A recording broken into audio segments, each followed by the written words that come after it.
Well, folks, it's official. Pam Bondi apparently informed Donald Trump in May, way back in May. I believe Elon launched the tweet from hell, bro. I love how, I ain't gonna lie.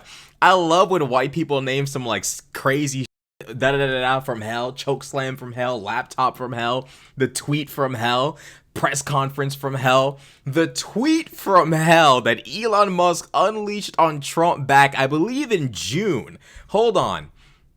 When did Elon accuse Trump of being in the files? Elon accused Donald Trump on June 5th. So a little while after Donald Trump received information that his name was among many in the files, Elon Musk launched a tweet from hell.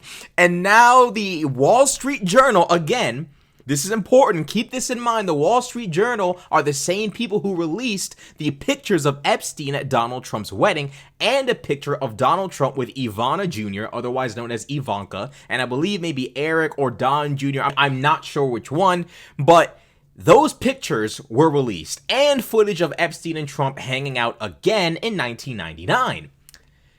It's gotten extensively worse now, with the Wall Street Journal, headed by Rupert Murdoch at the tippy top of it all, basically declaring war on Trump. Now, Trump has sued them for $10 billion, and the Wall Street Journal responded saying, hey, we have full confidence in what we're reporting. This was before they dropped the wedding pictures, before they dropped the extra footage from 1999. Now, this was after they reported the Jeffrey Epstein birthday letter that he received from Donald Trump. Trump sues for $10 billion, and the Wall Street Journal responds by saying, sir, we have the utmost confidence in our reporting.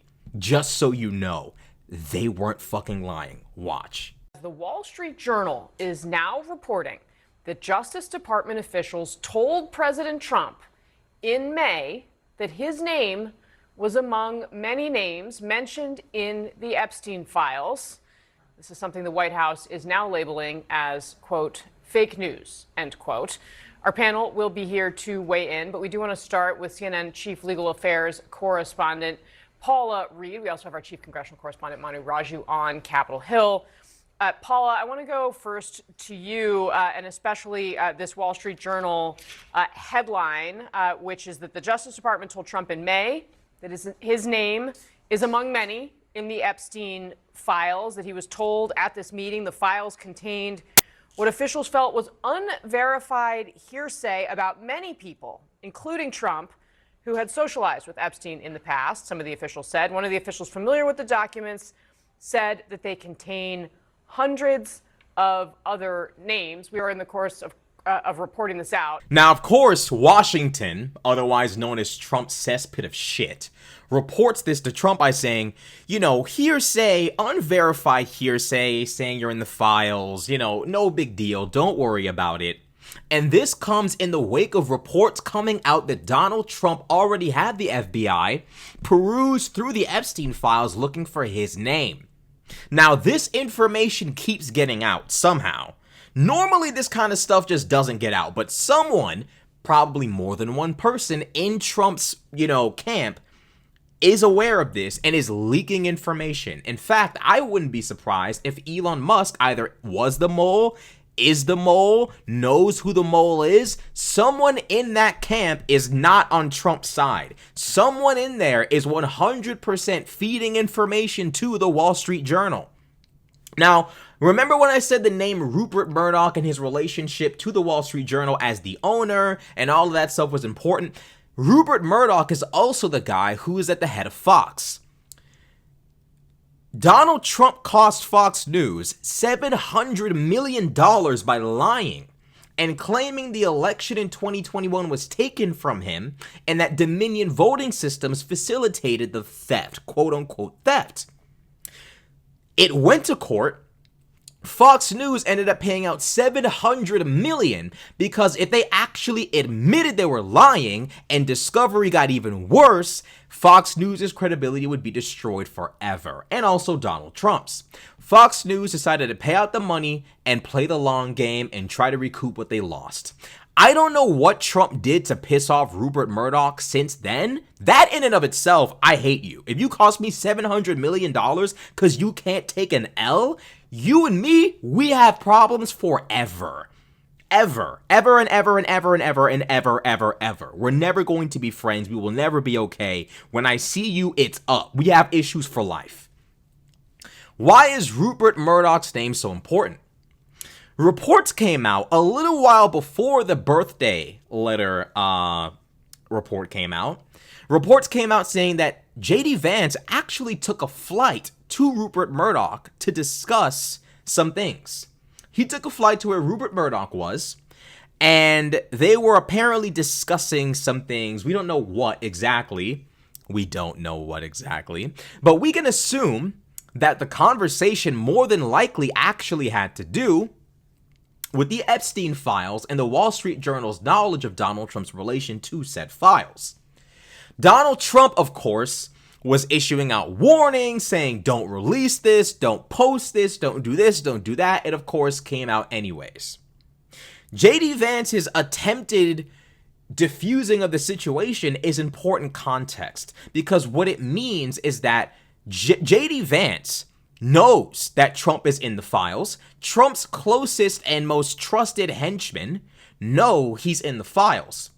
All of these people know Trump is in the files. J.D. Vance also, for his own ass, is trying to keep this story under wraps. Because if it comes out that Trump will, which it basically already has, if it comes out with further information, even more solid information, undeniable information, footage, anything of the sort, if anything of that nature comes out, now if further information comes out, much more solid and much more, hard to deny information comes out, such as footage and reliable documents and things of that nature, testimony, it's going to look bad for J.D. Vance and the rest of the MAGA crew. They're all going to have to distance themselves from Trump, and people are always going to look at them weird for having known he was in the files and trying to cover it up. They're not really trying to save Trump here. They're trying to save themselves. That's the reason. They couldn't care less about the victims. They couldn't care less about the implications of what this all means as it pertains to the morality of it. They care about the implications as it pertains to how it affects their success, how it affects their longevity in politics. That is what they care about. And it seems like it's possible that if Rupert Murdoch and the Wall Street Journal really decide to go absolutely nuclear on Trump, this could be Trump's January 6th, not even a full year into his first term, where everyone around him basically has to wash their hands clean of him because he gets them stuck in absolute shit. By the way, Ghislaine Maxwell is also going to be testifying before Congress. Totally not a coincidence that Pam Bondi apparently met with her, and now she's going to be testifying before Congress. Totally not curating and tailoring her message to completely absolve Donald Trump of any and all suspicion or guilt. Definitely not a cause for concern, not a coincidence, nothing of the sort here. Nothing to see here. Obama wrote it. It's so Obama. Have you heard of Obama? He actually said that yesterday. Have you heard of Obama? What the fuck is wrong with this nigga, bro? Like, what is wrong, bro? This nigga's dumb. What does he even talk about anymore? He just rambles and bambles about stuff. Like, have you heard of Hussein Obama? It's like, what are you even doing? What are you doing? Like, I'm not even gonna entertain a dumbass, stupid question like that. Like, of course we know who. Like, what? Like, this is what he's relegated to. Is rambling about the Declaration of Independence being in the fucking Oval Office now, and how do you know who Obama is, and all this, like, what is, like, bro, this nigga's on his last leg, bro. Seriously. Unbelievable. Unfucking believable. So now it's basically revealed that Pam Bondi told Trump he's in the files. She told him, like, look, G, like, your name's in there, right?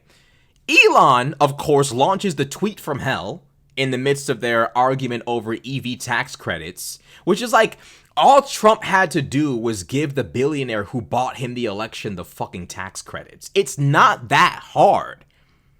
And Trump just couldn't do it. He just couldn't be a reliable partner in crime. He just had to be his usual self, which is a treasonous, treacherous backstabber. Elon, of course, gets stabbed in the back and then unleashes the tweet from hell And it's been an avalanche since. It's been an avalanche of mayhem since. All of this stems from Donald Trump and Elon Musk's fallout. Sure, Trump knew he was in the files from May, but like this whole public conversation surrounding the Epstein files has only gotten this bad. One, because Elon came out and said Trump's in the files. Two, because Trump was obviously terrified from the report he received from Pam Bondi, and also shooketh, whatever the fuck, by the tweet from hell. So he, of course, from all this stress and paranoia and fear, launches the most delusional, tone-deaf announcement that there is no client list. The public doesn't buy it. Trump makes himself look infinitely more guilty by demanding we all just get over it, and more footage and pictures of him and Epstein come out. This dude is at your wedding, and your children are literally standing right next to him, and you want us to believe he was just a casual friend? This isn't a guy who was famous for doing anything particularly productive. This wasn't an actor. He wasn't a musician. There was no sort of gravitas or status that would say, you know what, I don't really know you that well, but I'd really love to have you at my wedding. That was not the case here. Like, we know what the ties that bind these men. We know what makes them come together. We know why they're connected. Why is he at your wedding? People don't just be at your wedding to just be there. But then again, Trump just marries anything. So I suppose maybe he just does invite the common rabble and rats and vermin to his fucking weddings. But the point remains. You understand what I'm saying here. Okay? Trump and Epstein were not just fucking dudes who just saw each other every now and again. These were guys who were going out of their way to hang out consistently. There was no Instagram back then, so you casually see a guy, you get a few flicks, and then you go on about your business. No, these guys were arranging events. They had photographers there taking pictures of them. These guys really were seriously close. They were tight. And now it all culminates in this. It all culminates to this. Trump. It's crazy, man. This is fucking crazy. So now Washington is calling the report fake news. And I'm not gonna lie, dude, the Wall Street Journal is like literally just launching like bomb after bomb. Trump, I'm starting to really think Trump really, I don't know what he did to Rupert Murdoch outside of the whole Dominion voting lawsuit situation. But Trump needs to get on his fucking knees and apologize after he releases the Epstein files, because Rupert Murdoch is actually trying to end this man. Bro, I don't know, what did you do to Trump, bro? But this is who he is, bro. Enemy after enemy after enemy, bro. Slight after slight, conspiracy after bro, he cannot stop stabbing folk in the back. He can't help himself. And then he constantly finds himself in situations where he's left with no one behind him. I can assure you, if it gets bad enough, all the people you see doing his dirty work will cease to do so given enough time. Bondi, Levitt, all of these people want a right-wing, white nationalist, fascistic agenda. And if Donald Trump becomes a burden, they will get rid of him to save themselves. Absolutely insane. So it's confirmed now, folks. Pam Bondi already informed Donald Trump that he is in the Epstein files.